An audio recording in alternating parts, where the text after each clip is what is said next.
Spend some days up on that long dirt road. I travel around the world. I got sisters and brothers of all colors, yeah. I see the good things that faithful people can do, yeah, for the land and for their fellow man, with their healing hearts and their healing hands, yeah.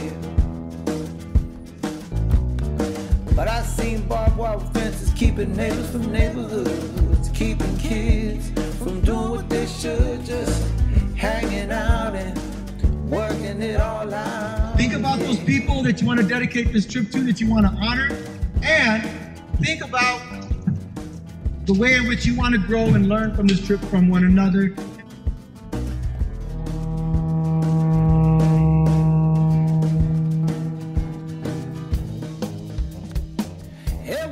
Y.E.S said, nobody's right and nobody's wrong. Tempest Williams said, we need space in between us just to get along. I've been on the inside and the outside and in between. This journey of the Y.E.S expedition is rooted in community agreements. We don't impose rules aside from the safety of being on a river and the necessity to have some standards so that we make sure that we take care of one another's physical safety. But as far as the way that we build our community, we root it in asking the question, what do we need from one another? And we've done this in the school setting. And so we've carried these community agreements into this journey. And now the question for all of us here on this trip is, what are the community agreements we want to take into the world? So the Youth Equity Stewardship Expedition is taking young people and adults who are allies from all over the country into this beautiful natural space, the Grand Canyon. We've got students from Reading, Pennsylvania, Burns, Oregon, Arizona, Washington, Detroit, Michigan, and you're pulling together a very powerful group of people that are trying to take a deeper look into their stewardship, taking action that impacts our cultural environments as well as these beautiful natural environments. Americans are people who pull themselves up by their bootstraps, right? This mythology of the bootstrap, this individualism where we celebrate people most who, overcome adversity, but sort of make it for themselves. So they become famous, or they make a lot of money, or they start a corporation. And that's sort of the best that you can be as an American. And this trip is not that. This trip is really providing a counter narrative to, I think, what is a higher order of American idealism. You know, that the best of us are not people who just make the best for ourselves, but really those of us who have the capacity to give back. Those of us who have the capacity to take care and protect what we value. And it's alive right now in the movements that we see all around the world. It's alive in the water protection, the Mini Wachoni, the Water is Life movement. It's alive in Black Lives Matter. It's alive in these women's movements that are growing all around the country.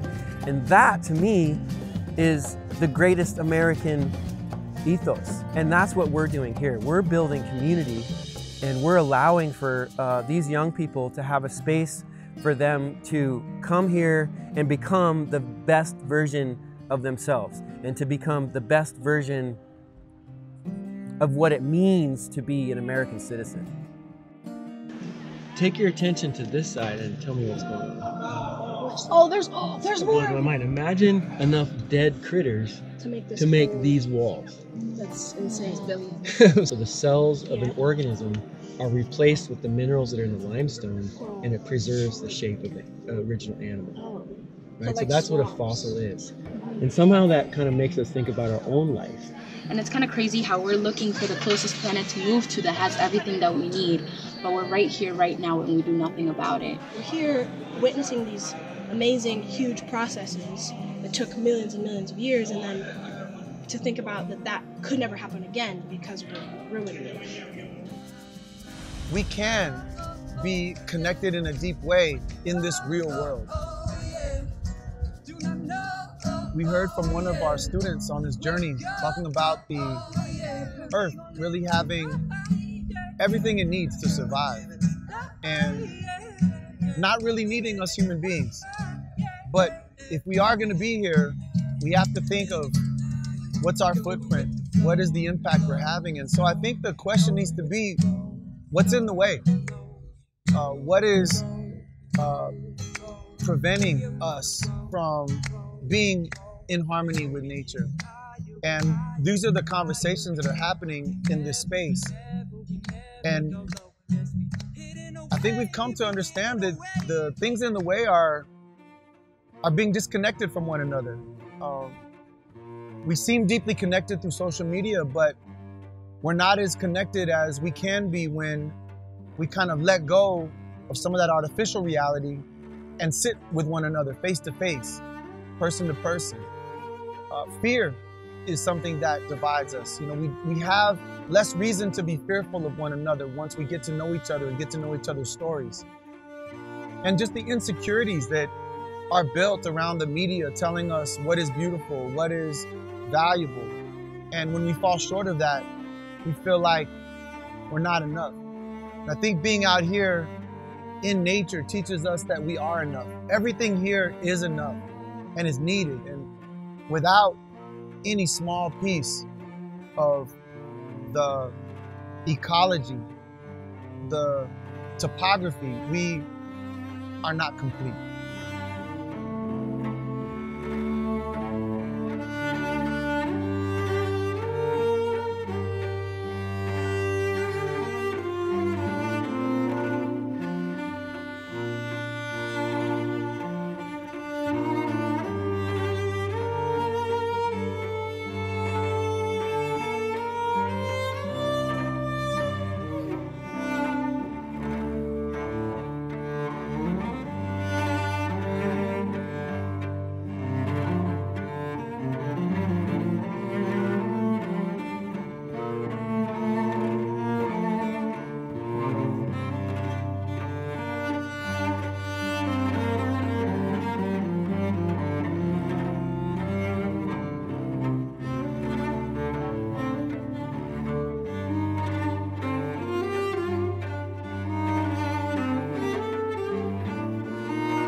Yeah, there's a Colorado, the Rio Grande, the Boodle River, and the Little Chelan. The Still-Quamish, the Totten-Sheen, the Skokomish, the Snohomish, the Pilchuck, the Rogue, the Rhine, where they make the wine.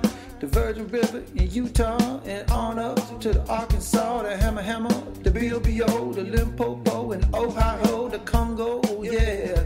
The Kubongo, the Yangtze, the Mackenzie, the Missouri, the Mississippi. As soon as they started singing and as soon as they were playing that guitar, the rain began and it was pouring down on us and it was so beautiful. There's rivers running everywhere, the river of the moon, the river of the sun. As we go down to the rivers, we get down on our knees, down to the rivers, we get down on our knees, we go down to the rivers, we get down on our knees. Hey, come on! Close it out, Mina, come on. Let's get it for the West. A river for the Christians, a river for the Jews, a river for the Muslims and the Buddhists and the Hindus, a river for you, a river for me. Many, many rivers and they all lead to the... Okay, everybody now. Sing.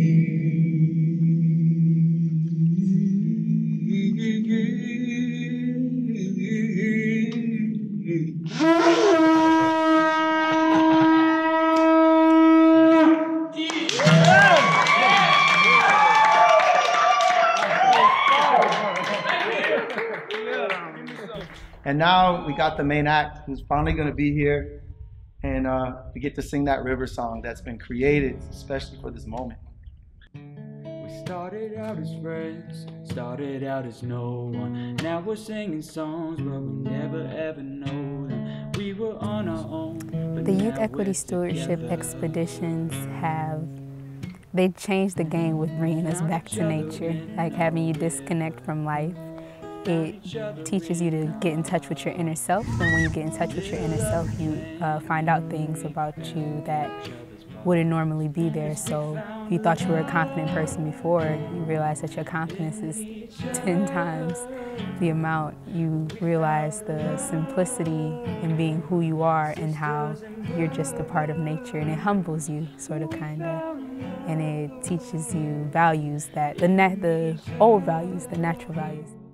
We found the love, sisters and brothers. We didn't think we would meet someone who would lay with us in the scorching sun. You might think that the rapids are scary, but don't fret, don't be wary, just stay by my side and enjoy the ride as I let my sadness drift away with the tide. 'Cause we found a love in each other. We found love, sisters and brothers. We found love in each other. We found love. We need to stop worrying about ourselves and instead worry about everyone.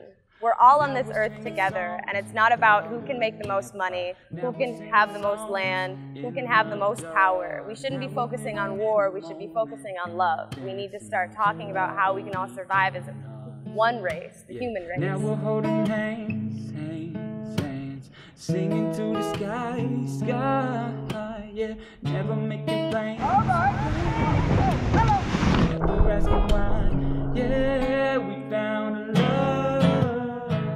I got to meet with other kids that did and did not look like me, and I got to get a glimpse of where they come from and what their culture is like, and that gave me a better perspective of what the world has to offer.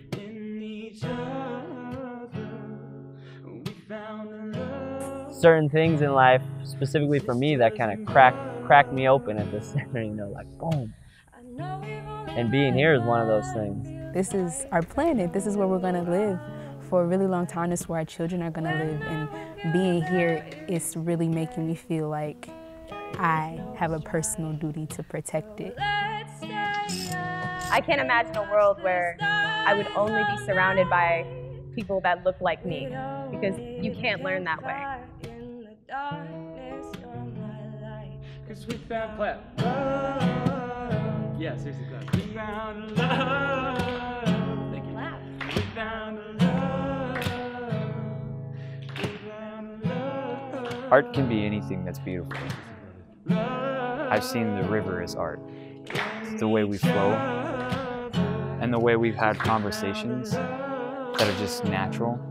And I see that as art.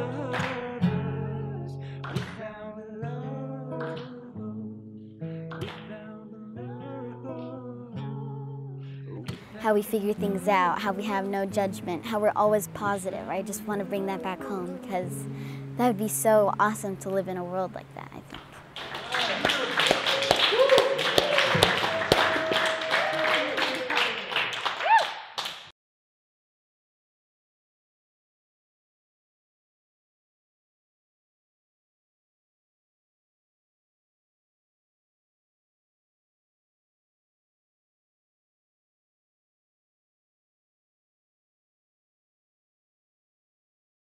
The roots of stewardship here, I think, are going to help me in my activism that I want to do back home.